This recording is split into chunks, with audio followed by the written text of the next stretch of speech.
अगर रावण एक ब्राह्मण था तो उसे राक्षस क्यों कहते? इस सवाल का जवाब छुपा है रावण की जन्म कथा में।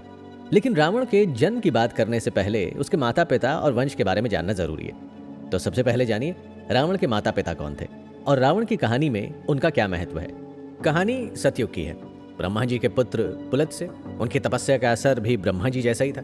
इतनी तप शक्ति के बावजूद वो साफ चरित्र से साफ और गुणवान थे। एक बार कड़ी तपस्या के लिए पुलत्स्य जी मेरू पर्वत के पास आश्रम में रहने लगे।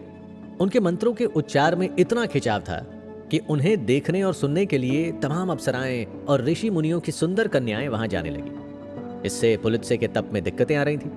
एक दिन पुलत्स्य जी ने उन लड़कियों को चेतावनी दी कि कल से जो भी लड़की यहां दिखाई देगी मेरे श्राप से गर्भवती हो जाएगी। उनकी चेतावनी सबने सुनी, लेकिन राजश्री तृणबिंदु की बेटी इतना ध्यान में मग्न थी कि उसे पुलत्स्य की कोई बात सुनाई ही नहीं दी। श्राप के डर से अगले दिन से ही सभी ने वहां आना बंद कर दिया।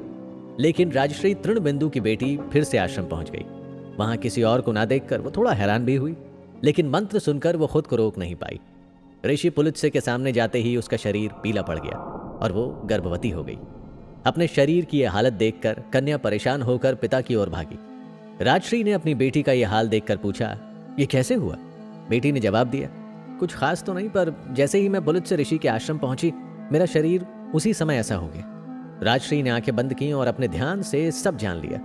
इसके बाद वो अपनी बेटी को लेकर पुलत्स्य जी के आश्रम पहुंचे और प्रार्थना करते हुए कहा, हे तपस्वी, आपके श्राप की वजह से मेरी बेटी गर्भवती हो गई।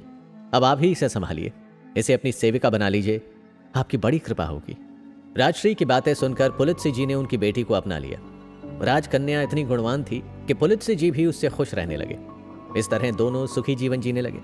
एक दिन पुलत्स्य जी अपनी पत्नी के सुंदर स्वभाव से खूब आनंदित हुए और बोले, हे संगिनी, मैं तुमसे बहुत खुश हूं, इसलिए आज मैं तुम्हें मेरे ही समान एक पुत्र देता हूं जो उत्तम वंश बढ़ाएगा और पौलुत्स्य नाम से प्रसिद्ध होगा। लेकिन क्योंकि तुमने मेरी आवाज सुनकर गर्भ धारण किया है, इसीलिए उस पुत्र का नाम विशर्वा होगा। कुछ ही समय बाद विशर्वा का जन्म हुआ, जो अपने माता पिता की ही तरह वेदों का जानकार, यशस्वी और महान तपस्वी हुए। उनके सुंदर व्यवहार, कठोर तप और यश की चर्चा तीनों लोकों में होने लगी। समय बीतता गया। फिर एक दिन महामुनि भारद्वाज ने अपनी देवी जैसी बेटी का विवाह विशर्वा से कर दिया और उसी बेटी से विशर्वा के अद्भुत, बलवान और तेजस्वी पुत्र का जन्म हुआ।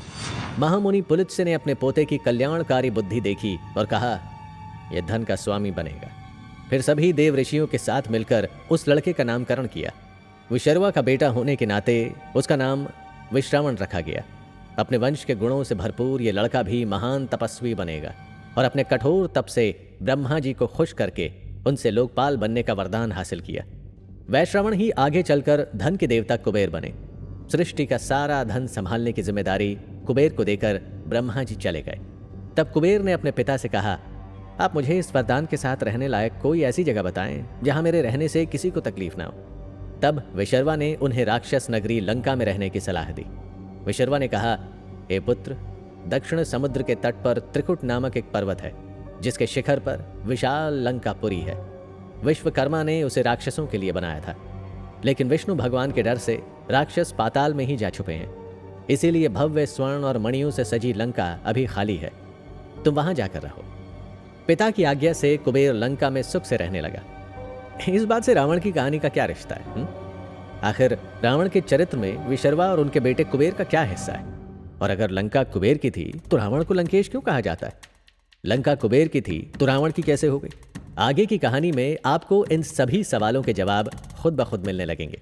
चलिए बढ़ते हैं अगले एपिसोड की तरफ और रावण की आगे की कहानी जानते हैं।